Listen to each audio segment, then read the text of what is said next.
Hello guys. Can we talk about how it's literally January 5th and it's 60 degrees outside? I mean, I'm not complaining. It is so delightful out here. Like, I love it, but also I cannot fucking see anything. What you have to do for the good quality, for the good lighting. So, besides the point, I wanted to talk about this book that I just finished reading like a month ago, The Four Agreements. It's a very popular book, and I think it's pretty well known. It is by Don Miguel Ruiz. I hope that's how you say the last name, but this is the book. A Practical Guide to Personal Freedom, and that is just a great way to start the new year. I think it's very inspiring. It's very helpful. I aspire to be a very gentle and loving and kind, empathetic person, and I think this book can really teach you about being that kind of version of yourself. But I will be talking about my notes that I took and just about what I thought about the book overall. Sorry, my neighbor in her backyard. But anyway, my notes are going over like lines that I thought were interesting, lines that I learned something from. First thing that I wrote was a quote. If you want to live a life of joy and fulfillment, you have to find the courage to break those agreements that are fear-based and claim your personal power. So basically the book like kind of talks about these four agreements that can allow you to live the best life that you can, be the best version of yourself that you can. Because with these four agreements, it just allows you personal freedom, personal peace. But the first agreement is to be impeccable with your word, which means speak highly about the things around you and about yourself. And on page 28 it says, every human mind is fertile, but only for those kinds of seeds it is prepared for. And I thought that was a very interesting quote. I asked my sister about that because it's saying that our minds can develop strengths, I guess. We're constantly grabbing information and we can constantly grow and teach ourselves to do things. So, okay, I am gonna scoot over. Wait. Okay, page 30, it says, if you call someone stupid, it will appear that you are using the word against that person, but you really are using your word against yourself, because the way that you talk about others reflects who you are as a person and what you think about yourself. That's why it's so important to be mindful with, anyways, what the fuck. Another quote that I grabbed from the book is, I am no better than you. No, we are exactly the same. We have the same kind of brain, the same kind of bodies. We are humans. It shows that no one is truly better than one another. We are all human. If someone makes a mistake, you're not better than that person that made that one mistake. There's a certain extent to where, if a person is just morally doing things wrong or not. But I think as a whole, we are all human. We all make mistakes and we all do things that goes against one another. That's a very human thing to do. At the end of the day, no one's better than one another because we're all human. So yeah, we've kind of touched on the first agreement, which is to be impeccable with your word. I think this book overall did a very good job with showing how strong and powerful the word can be. And it's really important to be mindful with what you say because it reflects who you are as a person, how you see yourself, and how you see the world. The second agreement is don't take anything personally. I think this one is very hard to get by. We all have feelings. It's very hard to not take the words of others and the actions of others personally. What someone chooses to do is a reflection of themselves, not of you.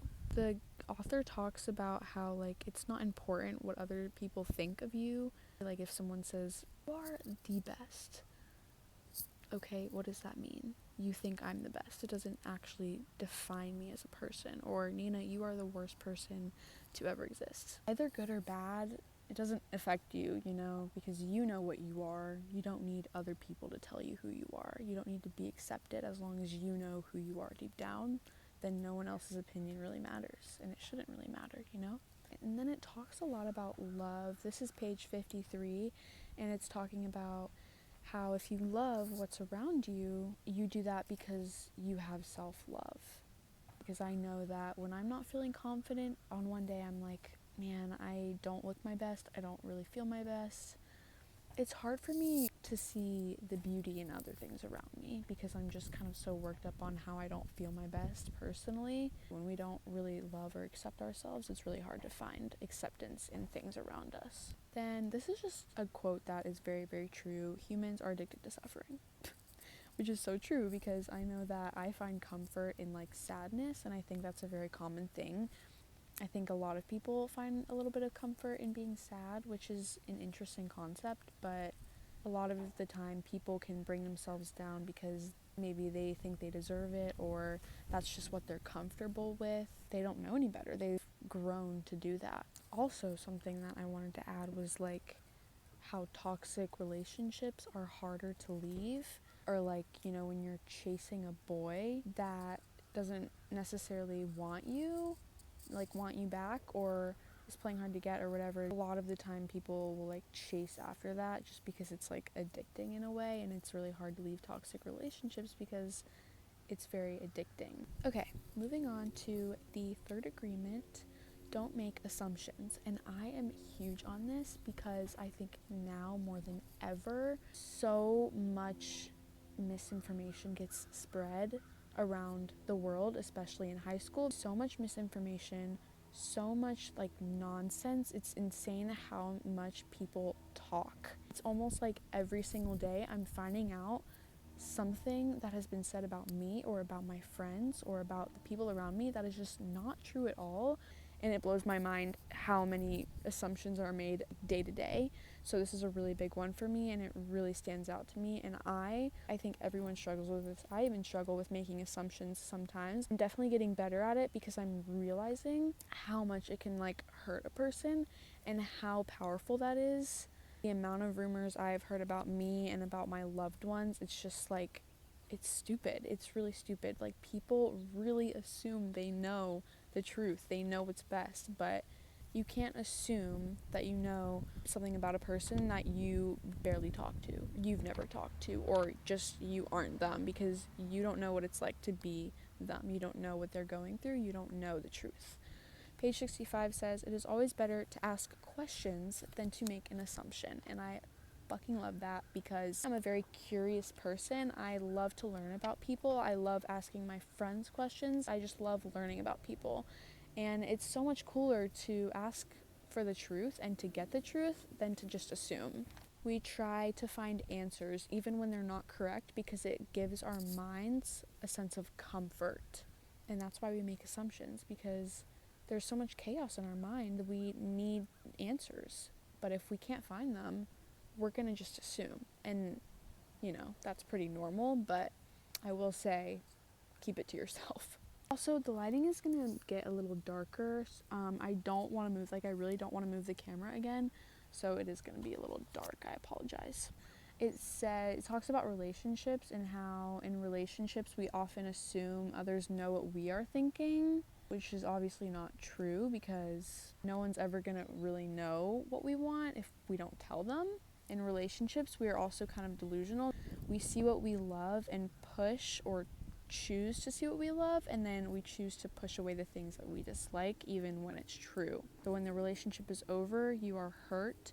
Your emotional poison pushes you into seeing their flaws that you neglected at first. And that resembled with me because I tend to, a lot of the time when I end things with a guy, a lot of the time when it ends, I notice the flaws a lot more to kind of help me get over the situation. In a relationship, everything kind of becomes delusional because you're living in this like bliss, this pure bliss state.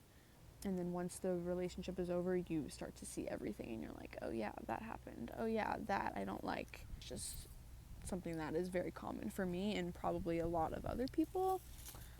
But yeah, it does talk about that in the book. Page 70, it says your love will not change anybody. If others change, it's because they want to change, not because you can change them. And then it also just talks, it's talking a lot about love right now. Love is a very Unrewarding to love someone is not because you're getting something out of it. Love is to care for someone and be there for someone and be present in someone's life and just show up for them, expecting nothing in return. And it says real love is accepting other people the way that they are without trying to change them. And I think that's really true. You are going to meet people that you love and you're going to see them for who they are. You're going to see their flaws and you're still going to love them for it. And you're not going to want to change them because you know that's who they are. If you don't love me for who I am, if you're not going to accept me for who I am, then what's the point? Just stop faking out who you truly are. Stop hiding who you truly are, because one way or another, that person is going to find out who you are. And they're either going to like it or they're not. And that's their decision, that's their choice. What you can control is just being yourself. And that will also bring you so much true love in your life. If you are yourself, the people that really love you will love you. And I mean, that's something that I've struggled with, especially since recently, I haven't had many friends, so it's kind of hard for me to make more friends, I guess. But in the moment, I'm just really accepting who I truly am and knowing that the right people are gonna find their way to me because I'm being myself and I am putting myself out there in a true and honest way. When he's talking about the third agreement to not make assumptions, it's just talking so much about communication, which is a great thing to learn about because communication is key in life. Clearly communicate what you want because that is going to get you what you need in life. Just having communication and just being honest. Just tell me what you want to tell me. It can be hard to be honest, but at the end of the day, that's really what's going to get us everywhere. Just being honest and being clear and being communicative. Communicative? Just communicate. Yeah. The last final agreement, which is always do your best. Doing your best is taking action in what you love doing, not because you're expecting a reward. Doing things that you love doing, but not pushing your limits, but also not doing it because you are expecting something in return. I thought that this was really beautiful. He talks about how taking a shower is like a ritual in a way. You're caring for your body, you're loving your body. Another quote in the book is, the best way to say I love you, God, is to live your life doing your best. God is all around. God is life. God is living. Something to remember, just your existence proves the existence of God. You existing proves life and energy. Now, if you don't believe in God, then it might not resemble with you, but for me, that definitely resembles, and just living your life, doing your best, doing what you love is a great way to appreciate God. And then he also just talks about how, using that fourth agreement, doing your best, is the way to do the rest of the agreements. Through our day-to-day, I don't think we realize how much we, mess up within those agreements. If you're doing your best, that's all you can do. And that just means that you're making an effort, that you're trying by just doing your best. This is something that I am really trying and really putting in the effort to do every day. Live one day at a time and don't be so concerned about the future or the past. Just live in the present moment. And then the one thing that you really need in order to do all of these agreements is just by repetition. Trying to do each one a little bit every day and getting more in the habit of doing it. And I've always said that consistency is key in everything. In getting anything you want in life, consistency is the most important thing. This part of the book, which is near the end, it starts on page 118.